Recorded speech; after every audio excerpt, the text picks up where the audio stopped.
કાલોલ તાલુકાનું એક શાંત અને પ્રાકૃતિક સુંદર ગામ મોકડ પણ નાગપંચમીના દિવસે અહીં ભક્તિની ગુંજ જાગી।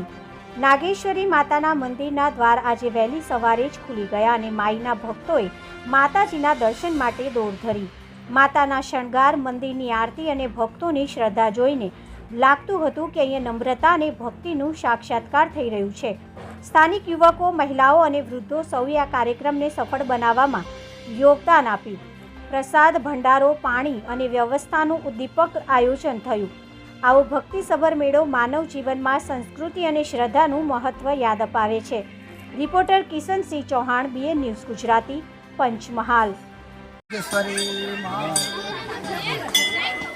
ગામ મોકળ માં નાગબાનું મંદિર એ અમારા વડવાઓ પુરાવાનું મંદિર છે અને અમારા વડીલો, અમારા વડવાઓ લગભગ બહુ જૂના સમયથી અહીંયા માતાજીની સેવા પૂજા કરે છે અને માતાજી અમારા વડીલોનું કોઈને વાંઝામેનું હોય, કોઈને કોઈ ખોળખોપણ હોય છે, કોઈને નોકરીની કોઈક સમસ્યાઓ હોય છે, કોઈનું શરીર ન સારું રહેતું હોય, ગમે તેવી કંઈક પરિસ્થિતિ હોય છે તો માતાજીને પારે આવી અને તે નમન કરે છે, મનોમન પ્રાર્થના કરે છે તો માતાજી આજુબાજુના ગામડાઓના અમારી દીકરીઓ, દીકરાઓ જેને ઘેર વાંચા માણો બહેનો હોય છે તે ભાગે છે અને એમની મનોકામના પૂરી કરે છે।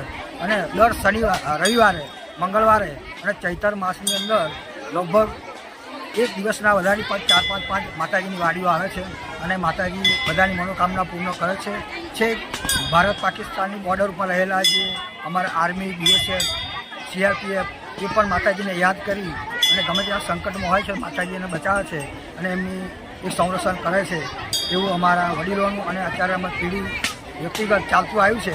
અને આજે નાગપંચમીના દિવસે અહીંયા નાગબાઈ માતાના નામથી એક મેળો ભરાય છે અને બધા પ્રસાદીમાં માતાજીને દૂધ ધરાવે છે અને જેમની મનોકામના પૂરી કરી છે એ રીતે એમની હવની જેની ઈચ્છા શક્તિ પ્રમાણે બધા માતાજીને નમન કરી અને એ અર્પણ કરે છે।